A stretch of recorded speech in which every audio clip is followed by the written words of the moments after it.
today's episode I'm going to be showing you how to make this curtained sink unit. I'll be giving you all of the measurements that you'll need as we go along. So let's get started. So we're going to start off with the actual sink.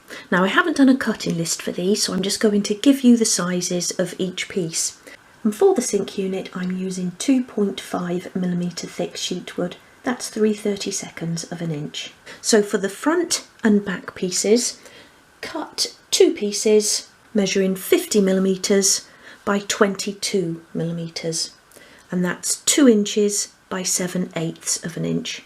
And then for your side pieces you want two pieces measuring 29mm by 22mm, so 1 5/16 by 7/8 of an inch. And then for the base piece, cut one piece measuring 44.5mm by 29mm, and that's 1 3/4 of an inch by 1 5/16 of an inch. And we're going to start with the base piece and by drilling a little hole for the plug hole. So just bring in your ruler and make a little pencil mark in the centre of the piece, like that, and then just judge by eye, probably about 1/4 of an inch, 6mm from the back there, and do a little dot, as long as it's in the centre and closer to the sort of back of the sink. And then I've got a 2mm drill bit here in my drill. I'm just going to drill the hole.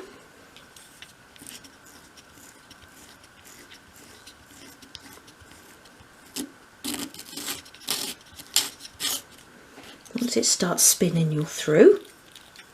And then I just sort of jiggle it around a little bit just to make that hole a little bit bigger. Like that. And now we're ready to begin construction. So this is going to be just like constructing a large drawer. So begin by applying glue to each edge of the base piece.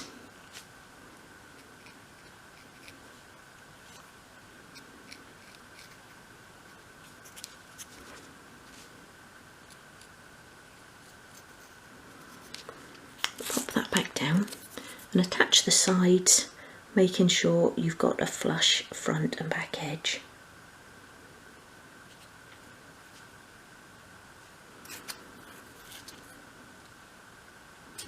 Same at that end.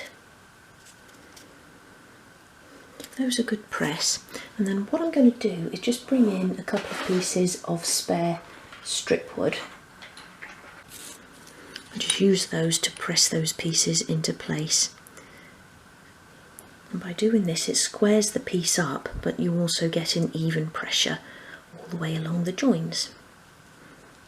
Good firm press. That can then be left to dry off just for a moment.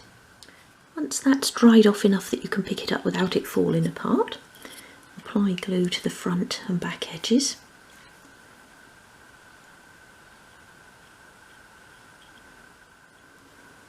Pop that back down and then attach the front and back pieces, making sure you've got nice flush edges at each side. So square it off as you're attaching it.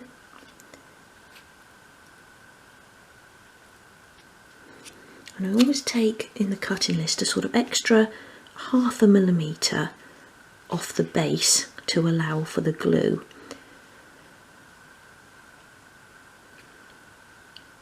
If you just sort of cut your base so that you're taking off the width of your side pieces off your front and back, you might find that the central piece sort of overhangs a little bit. So always just take that little bit off, and then you'll find you've got a nicer fit. Need to push that over at the back. So get it all squared up, and then when you've done that you can give it all a good press together. You can bring those strips in again. Give it a press with those as well. And again, that piece can be left to dry. And once that has completely dried, we can sand it around all edges to make sure we've got a nice square sink. Once you've allowed enough time for the sink to dry, give that a good sand on all sides. So I usually go along the sandpaper on the sides like that, just in the one direction, so that you don't sort of round over the edges. And then I also do the top and the bottom in small circular motions. And I'm not doing that on camera just because it doesn't make a very nice sound. Then what I also do is take a piece of harsher sandpaper, and this is a 180, and then just round over the edges. And you'll sort of see that on butler's sinks, that they're not exactly square.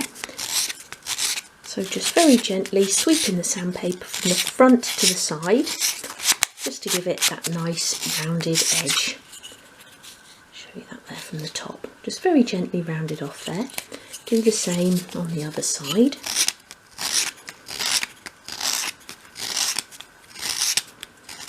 Like that. And then you can do the same around those inside edges. So just hold the paper at a 45-degree angle and just sweep along like that, just really gently, and it just takes off that squareness. And do that around each edge. And just on the inside edges as well. Give that a brush off to get rid of the sanding dust, and then that piece is ready to paint. And butler sinks are usually a nice sort of off-white or creamy white colour. So that's one coat of paint on the sink. I'm now going to leave that to dry, and then I'll do a second coat and possibly a third, and I'll finish off with a coat of clear varnish. But whilst that first coat is drying, I want to make a start on the frame. Our frame is going to be super easy to make, so again I haven't included a cutting list for these pieces, but we're just going to cut 12 pieces in 3 sizes from 5 by 5mm strip wood, and that's 13/64 of an inch. So you're going to cut 4 pieces for the legs, and these measure 51.5mm long, which is 2 1/32 of an inch. 4 supports for the front and back, and these measure 34mm or 1 3/8 of an inch, and 4 supports for the sides, and these measure 20mm or 13/16 of an inch. And we're going to begin by making a little pencil mark at the bottom of each leg, and we're going to come up by 6mm or 1/4 of an inch. So just put a little line across there. Use your rule each time to make the pencil mark rather than the leg you've just marked up. That keeps it more accurate.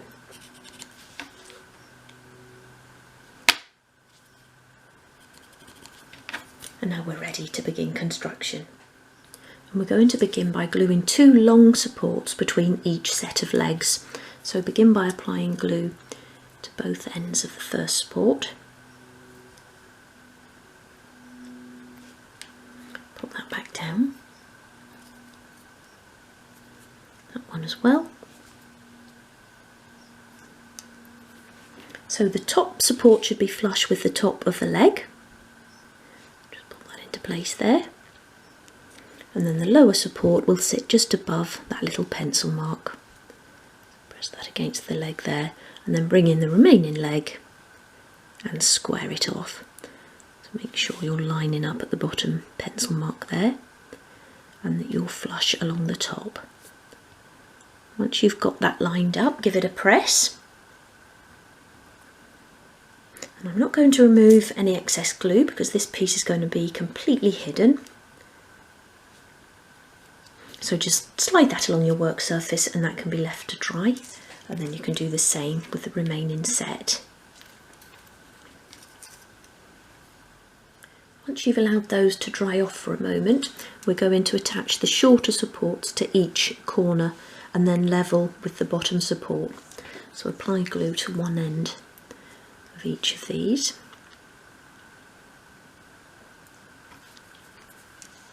And then just stick that right in the corner like that, so you've got a nice flush edge along the top. Give it a good press. I can feel it sticking to my fingers.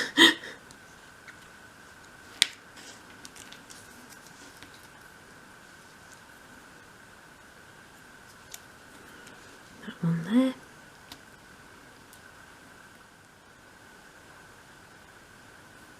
and these two level with the lower support.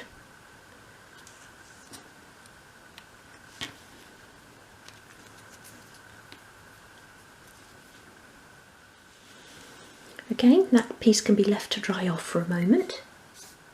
Okay, so now apply glue to each of those ends.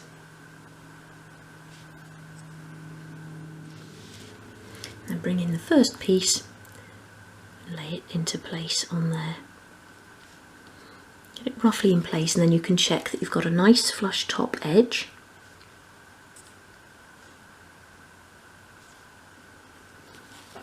And then line up those sides, or side supports. I'm just going to stand that onto its top like that so that I can make sure it is actually all flush at the top. And just be very gentle when you're doing this, because you don't want to sort of pop it all apart. So give it a bit of a press, slide it along, and again that can be left to dry. So for the curtain around the bottom of the sink unit, I'm using this lovely yellow floral fabric. And for the height of this, I've taken the height of the frame and then I've added 6mm or 1/4 of an inch to the top and to the bottom. So add on an extra 1/2 inch or 12mm. And I'm going to fold over a hem along each long edge. Now for the length, I know I've got far too much here. I basically just rolled my frame along so that the fabric would fit around it twice. Now I'm only going around the sides and the front because obviously the back isn't going to be seen. So like I say, I know I've got a lot more than I need here, but just to be on the safe side, I've cut more than I need, and then I can obviously just trim it off when we get around the other side. And the reason I've cut it so long is because I actually want to pre-fold some pleats into the fabric before we then attach it around the frame. So I'm going to begin by folding over the hems. And I always just like to get the first one folded over and glued into place, and then measure again and get a really exact measurement for the bottom, because obviously we don't want this to be overlapping at the top because we need to glue the sink into place. And we don't want too much at the bottom because we don't want it to be dangling on the floor. So we really do just want it to be the exact length. So just do one hem at a time. And I fold it in first because then when you come to glue it down, it just sticks easier. Like that, and then apply the glue. And I'm just using my normal Gorilla wood glue for this, which I find works really well with fabric. Spread that all there. I'm just going to let that dry off for 20 to 30 seconds, and I find that if you let it dry off for a bit first, then it's less likely to seep through the fabric. Okay, and then you can fold that over.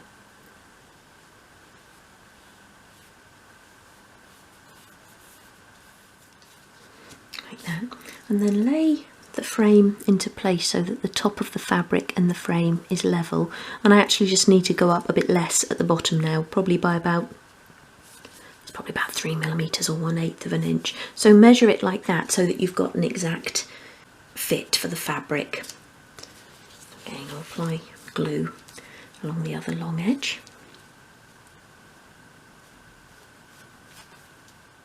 So again, I've let the glue dry off just for about 20 seconds or so. Now I forgot to actually pre-fold my hem, so I'm just going to be really careful this time and just go over by that 3mm. And I'm just doing that by eye.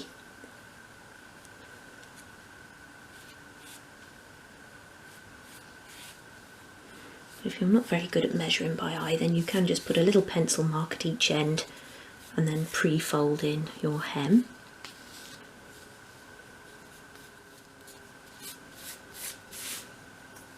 Just make sure that's right.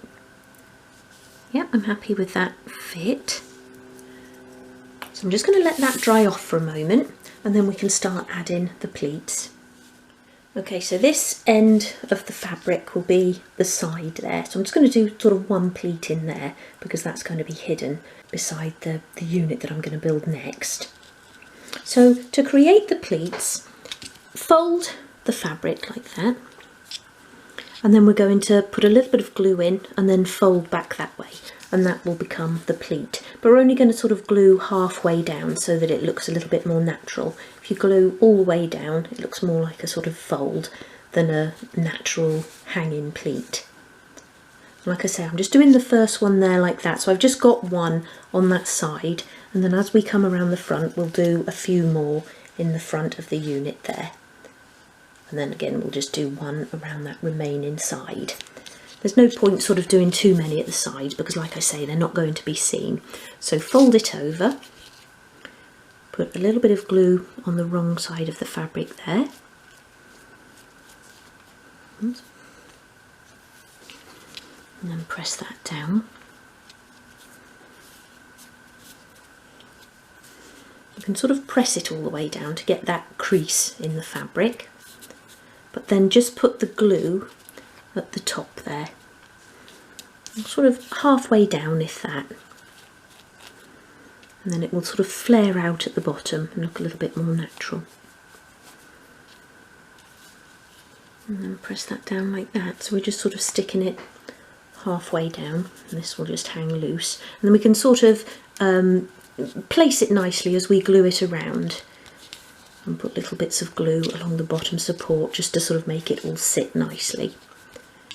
Okay, so that will be along there. I'm just sort of judging really where I want the next pleat, so I probably want about 3 along the front, so I'll probably have one about there next.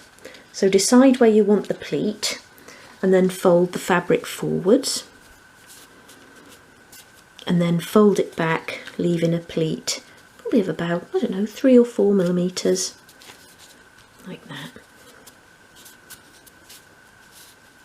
And then again you can put the glue on the back of the fabric,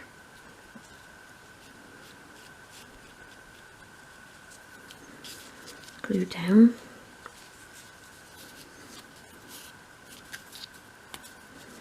and then put a little bit underneath the right side of the fabric.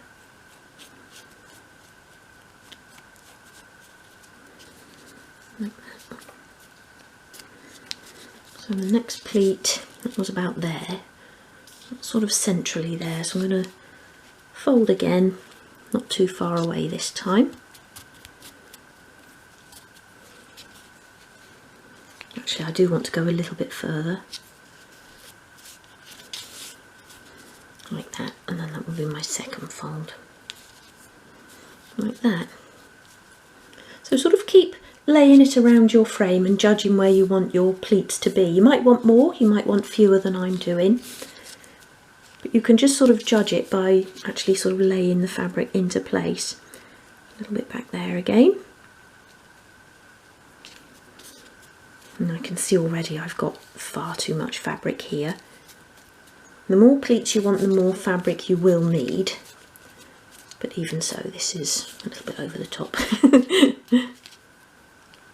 I always say you can trim it off, but you can't sort of add it on, so it's better to cut more than you need.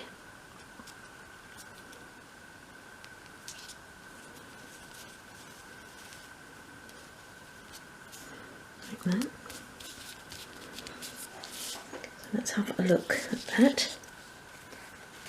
We'll start round there. I'm just lining that up with the back of the frame there. And we'll come round like that. So I think I have another one about there.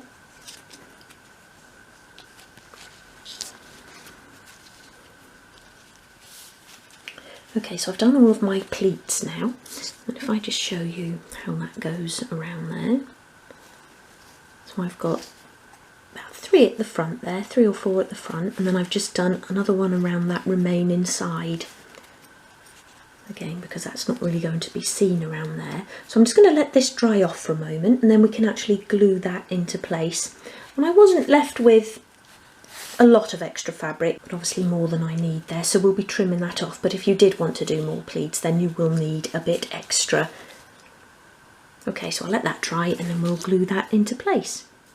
So I'm going to apply glue all the way around the top frame, apart from on the back, and the same at the bottom there.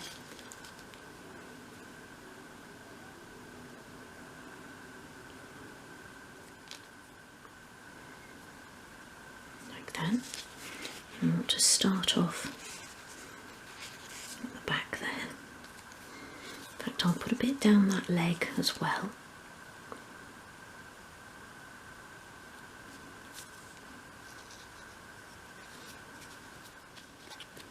And then just work your way around.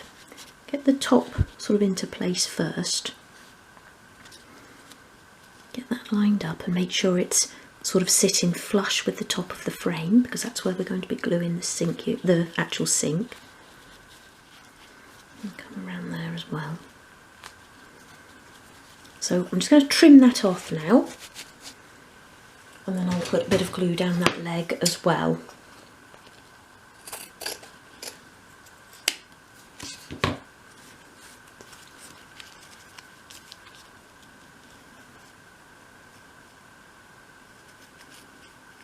Glue that end bit into place as well.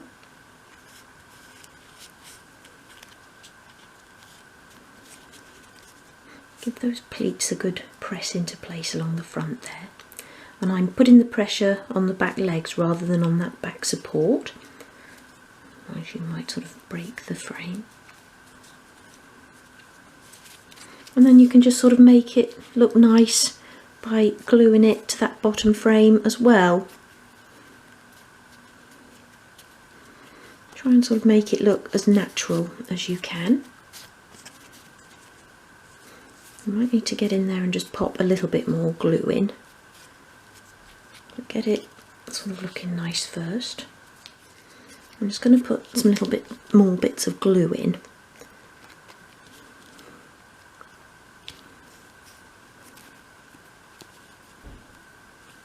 Make those sides sit a bit flatter. And then I want to get a little bit more on that frame at the bottom. Okay, and give it all a good press into place. Flare some bits out if you want to. Quite like that. And that can now be left to dry. My sink is now dry, and in the end I gave that 3 coats of paint and a gentle sand after each coat had dried, and then finished off with a thin coat of clear varnish. So this is now ready to stick into place. So apply glue around the top edges of the frame, like that. And then we want to stick the sink so it's flush along that back edge, and so that there's an even overhang at each side.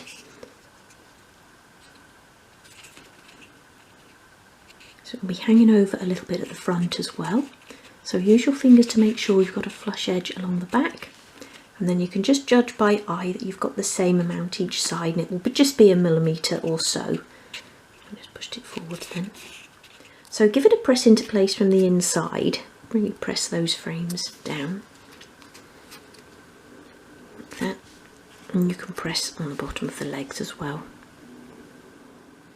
Again, don't press on the supports as you might break your frame. You can press on those top ones like that. Like that. And that can then be left to dry into place. And there's the completed sink unit. Now in the next episode I'm going to be showing you how to make a draining board, which we'll attach into this corner, and that will come running down into the sink there. But that's it for today. I really hope you've enjoyed this episode, and I'll see you again soon. Take care. Bye.